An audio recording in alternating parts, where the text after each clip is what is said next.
Hey everyone, it's Lizzie. Welcome back to my channel. Today I want to start a budget basic series, and one of them is a highly requested and frequently asked question I get. The question is, how is it that you can budget and break down your bills paycheck to paycheck, depending on how frequently you get paid? So a lot of the times I get the question of, well, I get paid bi-weekly, Lizzie, how would I break down my budget that way? I get paid every week. And so I figured I will dress up a calendar spread and also a bill tracker sheet that I designed. I use a bill tracker, and I will go over this along with using a calendar and how I kind of line things up. So very first thing is you have to figure out when are your paydays. So make sure you mark that on a calendar. I use a budget planner. The actual planner I use is the Budget by Paycheck workbook from the Budget Mom. So that is what I use, but you can honestly print out free printables, okay? Do your research, and if you do not have the budget to spend on planners, use a notebook. Use a Dollar Tree academic, like monthly page planner, okay? You don't have to spend a whole lot. Print things. It's okay to do that. You can be effective doing that. So I have marked up, these are some of the bills that I have, and I marked in my due date. So I'm going to use mine as an example, but obviously make sure you plug in what bills you have. Some of the numbers I've kind of tweaked just to see if I can give it a different image than what I normally post here on my budget videos. Taking a look, marking when your bills are due, what's the dollar amounts, right? We have everything nicely listed, and we're going to transfer that information over here on the bill tracker. So let me go ahead and zoom you guys in a bit. Okay, so now I have you all zoomed in, and we are going to reference the calendar, and we're going to plug in the numbers over here. So very first bill is the rent. For us, it's a little bit of a different situation where rent gets debited from my husband's pay, so we don't actually pay that. But obviously, we would mark the first of the month as a due date rent and then write in the amount due, okay? So the next bill that I'm gonna look at for my example is Netflix. Due date is on the 2nd, and that is Netflix. The dollar amount that is due is $17.35. Next bill is another subscription service. So it's due on the 4th, and it's Discovery Plus, and that is $4.99. We have a loan that is due on the 6th for $3.96, and then we're just going to continue down the line marking up when bills are due. I'm going to get to this Mint Mobile here because that we actually pay every quarter. So every 3 months we pay that lump sum amount. So I'll show you how I break that down, because I know that in some states your water bill may be due quarterly, but you still want to make sure that you are incorporating that in your bill tracker and not just in the month that that bill is due, because you want to be sure to set money aside every month for that bill because it is due every quarter. So let me go ahead and just fill this out, and I'll be right back to show you how I mark up the rest of this. All right, so I've gone ahead and I wrote in all of the bills, and as you can see here, I marked out that $196 is paid every 3 months. When you divide it by 3, that's $66 roughly that we would want to set aside for this bill that comes due every quarter. So you can do that for any bill of yours that may be due every quarter. Now what I do in this spreadsheet here is at the top, I write in when I have paydays that are expected in that month. So I am expecting a payday on the 2nd, the 16th, and the 30th. Both my husband and I, we get paid on the same day, and it is bi-weekly. So you're gonna go ahead and just write in at the top your paydays. After you do that, the next thing that you wanna do is grab a highlighter. And using the highlighter, you're gonna go ahead and highlight when you have to have the full amount to pay a particular bill. So on the 2nd, which is the first payday, we have to make sure that we pay Netflix. And you're gonna go ahead and do that right down the line. So it's due on the 4th, the next payday is on the 16th, so we have to make sure that we get this paid by the first payday of August. And again, just going down the line. So essentially for August, we technically have an extra pay because we get paid 3 times. So essentially, we don't have to really set money aside for this. A lot of people use this to pay all of their bills using the 2 paydays that they receive on a normal month. But since we have an extra pay, a lot of people use that income and put it towards their goals. So debt payoff or savings. And next, I'm going to show you how you would break down your total amount into these paydays. You want to just mark in what is the dollar amount that you want to pay on that specific payday. That way you are ready to write up your paycheck budget. So I am just going to go ahead and put in the full amount of the $17.35 for Netflix because it's a small amount. Same thing with the Discovery Plus, $4.99. Now with this bill here, the $3.96, I personally like to make sure I have already set money aside from the prior pay. So in this case, I know I had, and let me show you how you do that. So you would take, let me actually write in the upcoming months of when I would be receiving a paycheck. September 13th here. And then let me highlight these really fast. So since the 13th is the next payday, I know that on Netflix, we have to make sure that that gets covered here. Okay, so that is complete. Let me mark this in. So in this case, $3.96 is this loan amount that's due. And then we have 2 paydays leading up to when we have to have that amount fully funded. So $198 is what we have to make sure we set aside to pay this bill in full. And I've already done that from the prior paycheck, so we're gonna just put that same amount right here. Does that make sense? I hope it does. So then we're just gonna go down the line, and for each bill, we're gonna fill in these blanks. If it's a small amount, like this iTunes is and Spotify, we can cover that from the one payday.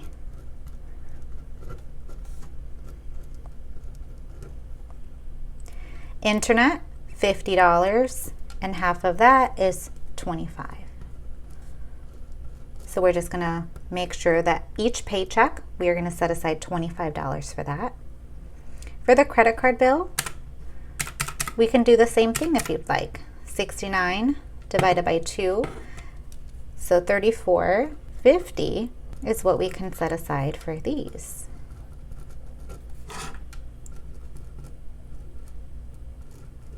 Life insurance is $13. Car insurance is $112. So divided by 1 and 2, that's $56 that we are going to set aside each pay. $95 for the electric bill divided by 2 is $47.50. And if you get paid weekly, you will obviously make sure that you divided it by 4. $72 the bill, and we have 1 and 2. Oops. 72 divided by 2. So $36 is what we are gonna put towards the Visa credit card each pay.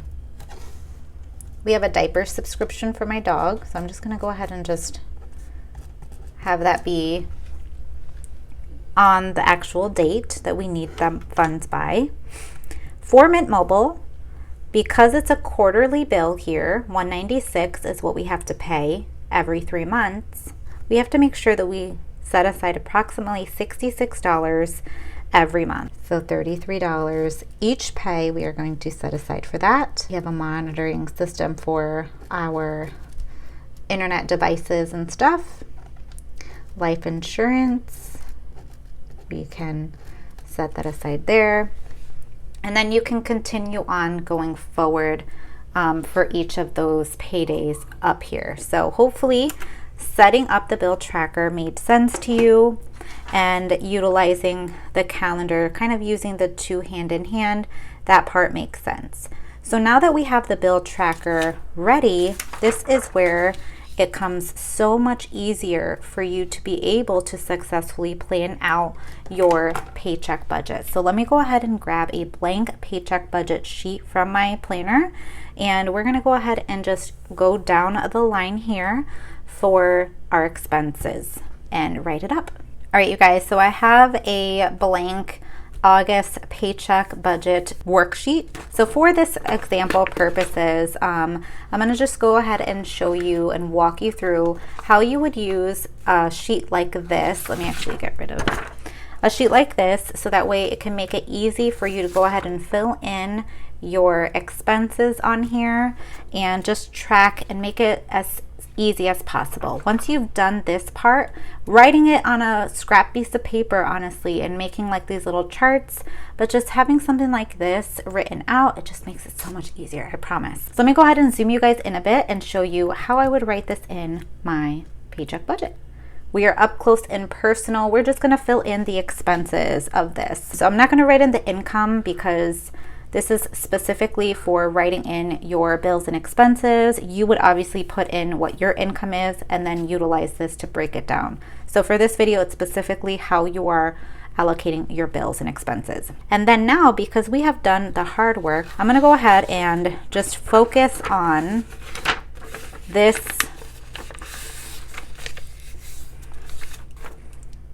column only, right? And we're gonna just transfer in those numbers over here.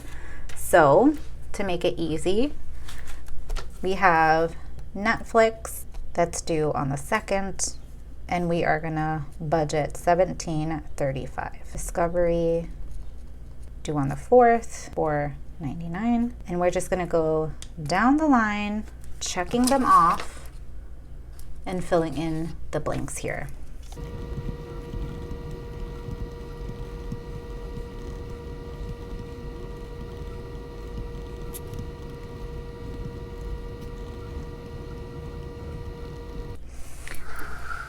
So I wanted to highlight something here specifically. So I wrote down Mint Mobile here that it is due on the 22nd, but I did a little marking and note just for visual purposes, okay?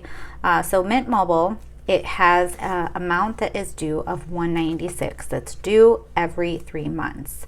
So since this is not a monthly expense, it's a quarterly expense, we do want to make sure that we are allocating a monthly amount to make things easier, and so it's not overwhelming and us not being prepared to pay that bill, right? So a great way to do that is, instead of putting it on this line here, although it is essentially a fixed expense, we want to make it be a sinking fund.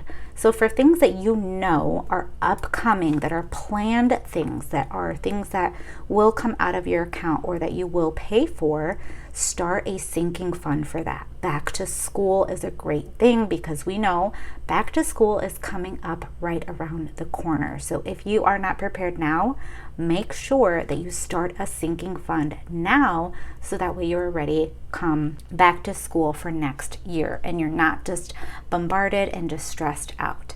So for Mint Mobile, we are going to, instead of writing it over here, we're going to write that we are going to set aside the $33 in a sinking fund. So you're going to go ahead and get that started. If this means opening up a second account, maybe have it be a checking account because it is something that is going to be automatically debited from your account. Open up that second account and then just have it be, make sure that there's no fees. Ally is a great bank, so I recommend them, but go ahead and start that account. And so that's why I'm just featuring that there and making sure to make note of that. And then I think that is all for the bills. So then once I go ahead and make sure that those are written on my paycheck budget, I just make sure to do a little check mark and we are good. The pay day of the 2nd is all set and done.